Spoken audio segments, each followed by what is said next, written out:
Hello बच्चों, मैं शिखा learn smart with Ashok बकारिया के क्लासेस से ही हम बात कर रहे हैं। बच्चों, हमने नया एक सेशन शुरू करा है। जो भी बच्चे अग्निवीर के एग्ज़ाम की तैयारी कर रहे हैं, ठीक है, तीनों तरह की फोर्सेस के एग्ज़ाम होने हैं, रिटन एग्ज़ाम्स भी हैं और आपके फिजिकल एग्ज़ाम्स भी हैं। तो जो भी बच्चे रिटन एग्ज़ाम की तैयारी कर रहे हैं तो ये वीडियो उनके लिए एक एज ए डेमो रहेगी। अगर उनको अच्छी लगेगी तो वो हमारे इंस्टीट्यूट में आके एडमिशन्स ले सकते हैं। एडमिशन जो है आपके इसी मंथ में क्लोज हो जाएंगी। 1 फ़रवरी से हम सेशन जो है शुरू कर रहे हैं। तो एक छोटी सी डेमो क्लास है ताकि आपको पता चले कि हम किस तरीके से आपको पढ़ाएंगे और किस तरीके के आपको जो है वो हेल्प मिलेगी जो भी आपका रिटन एग्ज़ाम होगा। ठीक है, तो चलिए बच्चों स्टार्ट करते हैं। तो बच्चों, आज का जो टॉपिक हम लेके आए हैं आपके लिए HCF एंड LCM लेके आए हैं। बहुत बेसिक सा कॉमन सा टॉपिक है, सभी बच्चों को आता भी होगा। जिन बच्चों ने 12th कर रखी है या जो भी बच्चे 12th तक पहुँचे या 10th कर रखी है, तो सिंपल सा टॉपिक है LCM और HCF। बट यहाँ से भी क्वेश्चन बहुत आते हैं, अलग अलग तरह के आते हैं। हम उसके अंदर हम आपको छोटी छोटी ट्रिक्स भी सिखाएंगे कि किस तरीके से हम एक बड़े से क्वेश्चन को थोड़े से टाइम में सॉल्व कर सकते हैं, और जो भी हमसे बन पड़ेगा हम आपको करवाएंगे। तो चलिए टाइम वेस्ट ना करें और हम आपके इस पे फोकस करते हैं जो भी हम आज आपके लिए HCF और LCM लेके आए हैं। तो सबसे पहले बच्चों थोड़ी सी कॉमन सी चीज़ हम सीख लेते हैं। कुछ बेसिक से रूल होते हैं। HCF क्या रहता है, हमारे पास में हाईएस्ट कॉमन फैक्टर रहता है। आपको पता होगा क्या रहता है, हाईएस्ट कॉमन क्या रहता है, फैक्टर रहता है। क्लियर। और हमारे पास में जो LCM होता है वो रहता है लीस्ट कॉमन मल्टीपल। ठीक है, लीस्ट कॉमन मल्टीपल होता क्या है, सिंपल सी चीज़ है। जो HCF आता है इसके अंदर सिर्फ हम क्या लेते हैं, कॉमन चीज़ें लेते हैं। मतलब कि अगर मुझे 2 नंबर का HCF निकालना है तो वहाँ पे उसके मतलब जो भी 2 कॉमन उसके फैक्टर होंगे वही हम लेंगे। लेकिन इन द केस LCM के अंदर हम कॉमन भी लेते हैं और जो बच जाते हैं वो भी हम इंक्लूड करते हैं, उसको कहते हैं हम LCM। ठीक है, एक बेसिक सा रूल है, आपने 10th क्लास में पढ़ रखा होगा कि प्रोडक्ट ऑफ द 2 नंबर्स, यहाँ पे A एंड B क्या है, 2 नंबर है, वो किसके बराबर रहते हैं, HCF किसका, A एंड B का, and into LCM A and B का। कि जो भी HCF AB का होगा और जो भी LCM AB का होगा उसका जो प्रोडक्ट होगा आपके A एंड B के बराबर होगा प्रोडक्ट के अंदर। ठीक है, तो ये जो 2 बेसिक से रूल हैं, यही 2 रूल है, इससे ज़्यादा HCF और LCM में कुछ नहीं आएगा। यही आपको अच्छे से क्या करना है, सीखना है और पढ़ना है। ठीक है, तो चलिए बच्चों बिना टाइम वेस्ट किए हम शुरू करते हैं आपका HCF एंड LCM। तो सबसे पहले कुछ बेसिक सी टर्म्स है about the HCF and LCM, उसको सीखना बहुत ज़रूरी है। हमारे पास में 2 तरह की टर्म्स हैं। एक आती है HCF जिसको हम कहते हैं हाईएस्ट कॉमन फैक्टर। ठीक है, हिंदी में इसको कहते हैं म, स एंड ब। और LCM होता है लीस्ट कॉमन मल्टीपल, यही जो यहाँ पे लिख रखा है, लघुत्तम समवर्तक। ठीक है, समवर्तक। तो इस केस में क्या रहता है बच्चों, जो HCF होता है वो क्या रहता है कि 2 नंबर का जो कॉमन आता है, जो आपके 2 नंबर हैं A के पास भी B के पास भी, जो कॉमन फैक्टर आता है उसको हम क्या लिखते हैं, एज ए HCF लिखते हैं। ठीक है, और LCM में क्या रहता है कि कॉमन फैक्टर के साथ साथ में जो बच जाते हैं वो भी हम इंक्लूड कर लेते हैं। क्लियर। और कि इसका रूल रहता है, आपने 10th क्लास में पढ़ रखा होगा कि A इंटू B, ये हमारे वो 2 नंबर हैं जिसका हम HCF एंड LCM निकालते हैं। सपोज करें हो मैंने HCF आ जाएगा हमारे पास में A B into LCM A and B का। ठीक है, A एंड B का। अगर जिन बच्चों को LCM एंड HCF बिल्कुल ही नहीं आता है तो हमारे चैनल पे एक मैंने वीडियो डाल रखी है रियल नंबर्स। हाँ जी, रियल नंबर्स के अंदर मैंने HCF LCM बहुत अच्छे से समझा रखा है, आप उसको देख भी सकते हैं। अगर नहीं भी देखेंगे तब भी यहाँ पे आपका जो है मैं समझा दूंगी, अगर जिन बच्चों को नहीं आता है तो। पहले तो ये ध्यान रखिए कि रूल क्या है आपके पास में, मेन तो यही है कि रूल ये है। अब रूल सीख लिया है, अब चलते हैं आपके क्वेश्चन पे।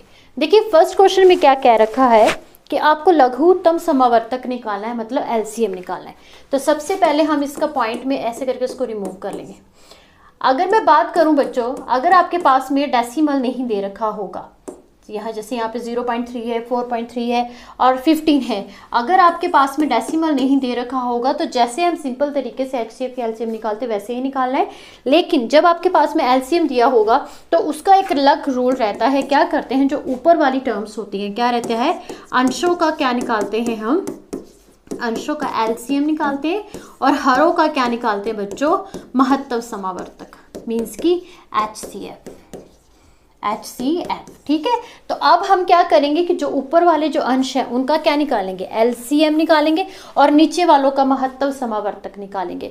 तो महत्तव समावर्तक मीन्स कि HCF हमारे पास में पूरी टर्म्स का 10, 1 और 10 का कितना आएगा, 10 आएगा, क्योंकि यहाँ पे कुछ भी कॉमा नहीं है तो ये आएगा 1 आएगा। ठीक है, आपके पास में किसका निकालना था, 10 का, 1 का और 10 का, तो 1 तो आ जाएगा, 10 आपके पास में कॉमन, लेकिन एक 1 बच जाएगा, तो आपका HCF कितना बनेगा, 1 बनेगा। अब हम अंशों का हर देखेंगे तो कैसे निकाल सकते हैं। देखिए कई बच्चे क्या करते हैं कि पहले 45 का अलग करेंगे, 15 का अलग करेंगे, 3 का, तो आप इस तरीके से इसको कर सकते हो। ये समझ लीजिए 45, 15 एंड 3। अब हमने इसके अंदर करना क्या होता है, हमने वो वाला टेबल लेना है कि वह मतलब वहां तक हमें पढ़ना है कि नीचे 1 1 बन जाए, चाहे आपको जितनी मर्जी बारी मल्टीप्लिकेशन क्यों ना करनी पड़े। जैसे कि 3, ठीक है, 15 आ जाएगा, 5 आ जाएगा एंड 1 आ जाएगा। 15 इंटू 3 = 45। ठीक है, अब आ गया 5, तो यहाँ पे आएगा 3, यहाँ पे 1, यहाँ पे 1, ये बच गया 1 एंड 1 एंड 1। तो ये जो बचा बच्चों आपके पास में 3, 5, 3, इन सभी को मल्टीप्लाई कर देना है और ये हमारे पास में क्या आ जाता है, LCM। तो LCM कितना आ जाएगा, 45। तो इस क्वेश्चन का आंसर क्या रहेगा, 45।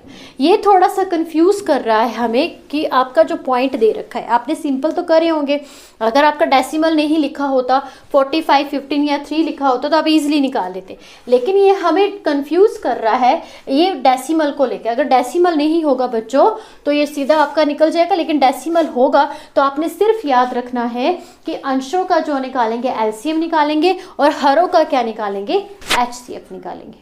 बात समझ में आ गई। चलिए नेक्स्ट क्वेश्चन देखते हैं हम। नेक्स्ट क्वेश्चन क्या है, नेक्स्ट क्वेश्चन हमारे पास में क्या है, देखिए दो संख्याओं का MHCF, दो संख्याओं का मतलब कि HCF कितना है, 13 है। दो संख्या कौन सी है हमें कोई पता नहीं। चलिए सपोज कर लीजिए एक A है एक B है, इन दोनों का जो HCF मुझे दे रखा है वो मुझे 13 दे रखा है। क्या दे रखा है, 13 दे रखा है। अब देखिए करना क्या है, दो संख्याओं का महत्तव समावर्तक 13 है और उनका निम्नलिखित में से उनका लघुत्तम समावर्तक कभी भी नहीं हो सकता।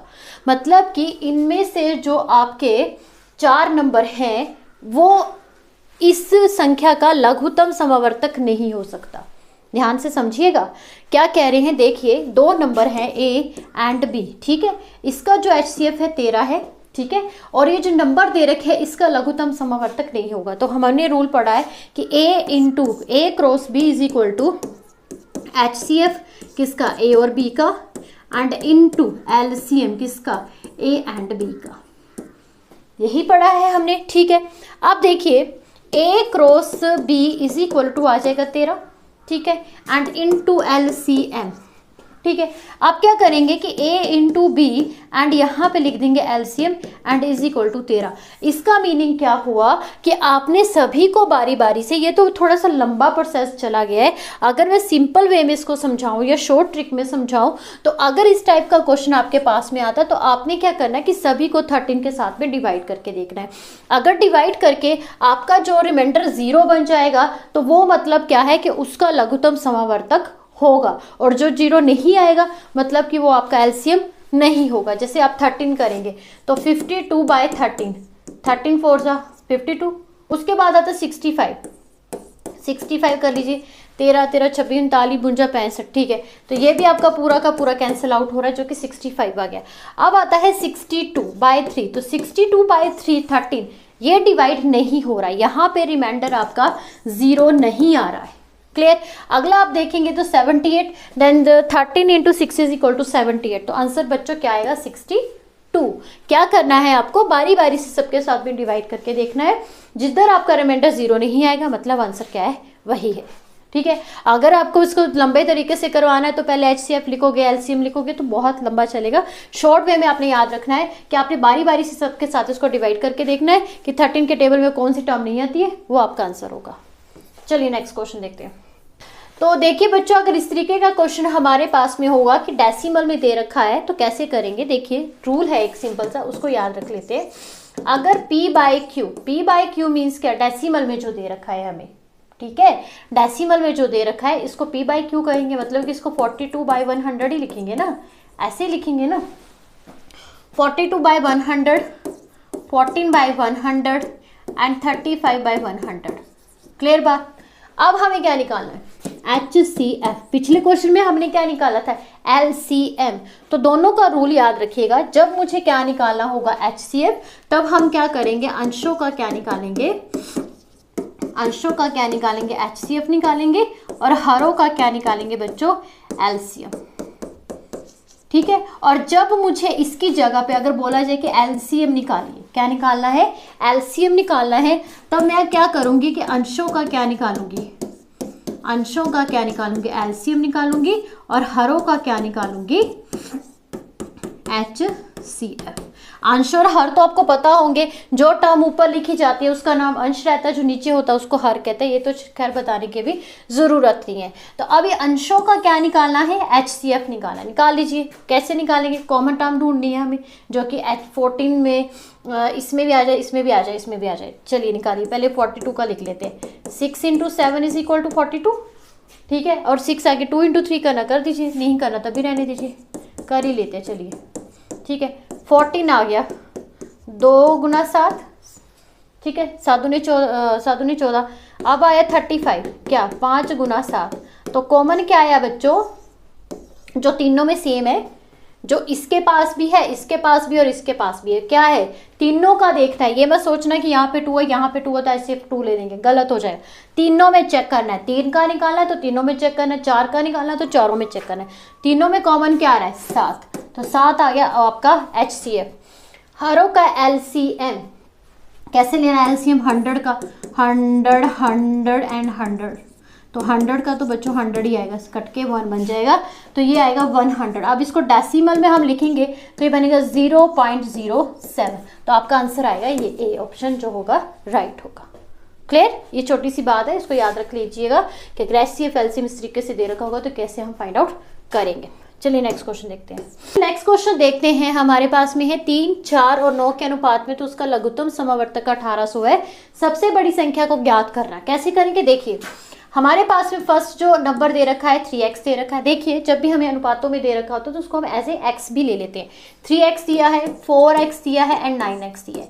इसका हम क्या निकालेंगे बच्चों, LCM निकाल लेंगे। ठीक है, तो एक तो कॉमन चीज आ गई x। अब हम देखने के बाकी इसमें से कॉमन क्या आता है, तो ऐसे करके सॉल्व कर लेंगे। किसका, 3 का, 4 का और 9 का। 3, 1, 4 और 3, फिर आएगा यहाँ पे 4, ठीक है, 3 कट के, तो ये आ जाएगा 36। 36x किसके इक्वल है, जो हमें दे रखा है, क्या 1800। x इज इक्वल टू 1800/336, और यहाँ पे आ जाएगा 0, यहाँ पे आएगा 2, तो ये आ जाएगा 50। x इज इक्वल टू कितना आ गया बच्चों, 50 आ गया। अब हमें सबसे बड़ी संख्या निकालनी है, तो सबसे बड़ी संख्या के अंदर वो लिखना है जो सबसे बड़ा अनुपात होगा। तो ये आ जाएगा 50 × 9 इज इक्वल टू 450। तो आपका आंसर क्या आएगा, 450। ठीक है, चलिए नेक्स्ट क्वेश्चन देखते हैं। 2, 5, 7 के अनुपात में हैं, ठीक है, उनका महत्तम समावर्तक 14 है। कितना दे रखा है, महत्तम समावर्तक जो है 14 दे रखा है, तो वो संख्याएं ज्ञात कीजिए। तो बहुत ही सिंपल सा क्वेश्चन है बच्चों, उसको देख के ही आप आंसर का पता कर लोगे।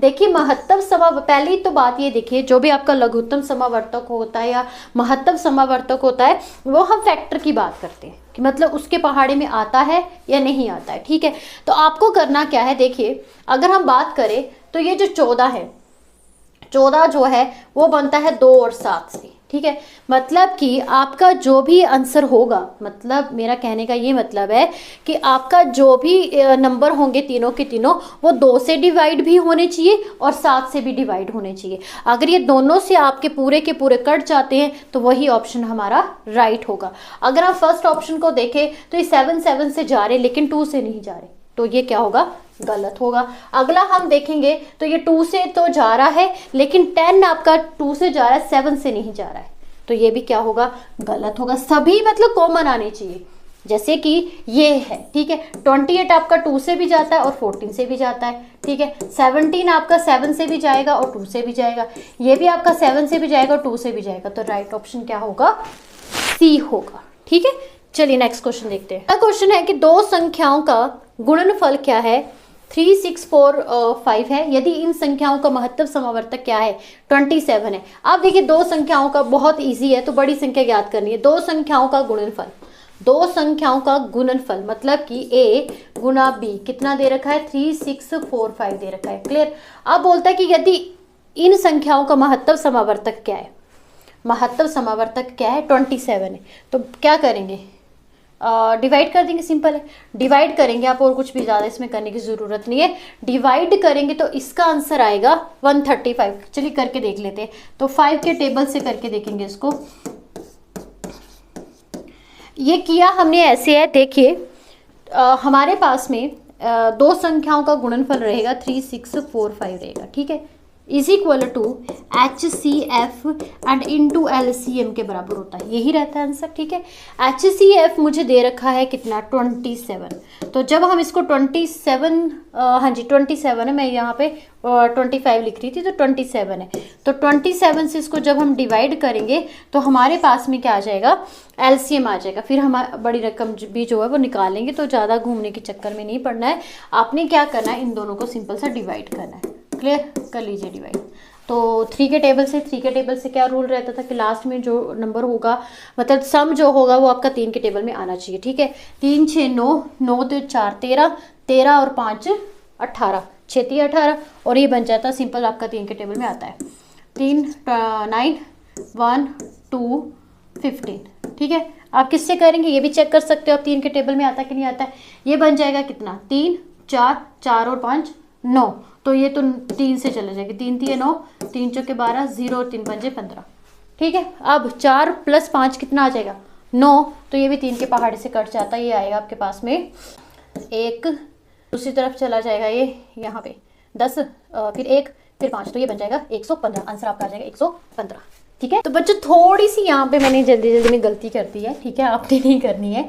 यहाँ पे देखिए, यहाँ पे क्या आ जाएगा, अब ये है ना 405 और डिवाइड आप 3 से कर रहे हो, 3 कम 3 1 कम 3, 3 1 कम 3, तो ये 10 बन गए, तो 3 3 9, तो ये आएगा 135 आंसर, ठीक है। मेथड वही रहेगा, बट मेरी तरह जल्दी नहीं करनी है, बिल्कुल ध्यान से करना, नहीं तो ये गलत हो जाएगा। रूल्स आपको हमारा काम है सिखाना, वो हम ज़रूर सिखाएंगे। कैलकुलेशन आपको पक्की करनी है प्रैक्टिस करके, वो प्रैक्टिस आपको मिल सकती है इस चैनल पे, और बहुत ही अच्छे से हम तैयारी करवाएंगे, कोई भी ऐसी प्रॉब्लम नहीं रहेगी।